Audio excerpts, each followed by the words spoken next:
सानवी मामा ready होगा school को जीवाई देखते ए से स्कूल बाहरी गला कौच मामा मुझे आज एकला जी मुझे ना रे बाबा तुम्हें रही था बाबा नहीं छाड़ दिए से कहले ना ना मामा बाय बाय कर दियो तो मुझे एकला जी मु ना बाबा बाबा नहीं छाड़ दिए से तो बाबा ताको नहीं गले देखते ये केते जोर से कुहुड़ी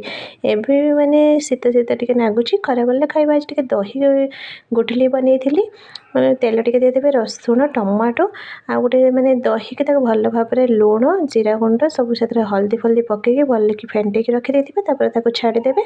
आज गोटे फेमस स्टाइल आज पंजाबी स्टाइल दही कड़ी टे बनई गुठलीटा पकईकि करेंगे ये दही कड़ा बनईकि देखिए सांग मैंने बहुत टेस्ट आसो। सानवी स्कूल आसीगला देखो केते लेट्रे आस 3:30 बाजिगला। आज जेहेतु थी सोमवार से टे दही गुठली बनई सानवी कहले तुम्हें जाच कौन कौच कौन मामा मुझे यहाँ हूँ दही गुठली बाबा तुम्हें खाइब कौच हाँ मामा मुझे खाइबी से केवे भी जमा दही खाइबनी फास्ट टाइम ये गुठली बनई लाइक एंड सब्सक्राइब कर दिखाते मो चैनल।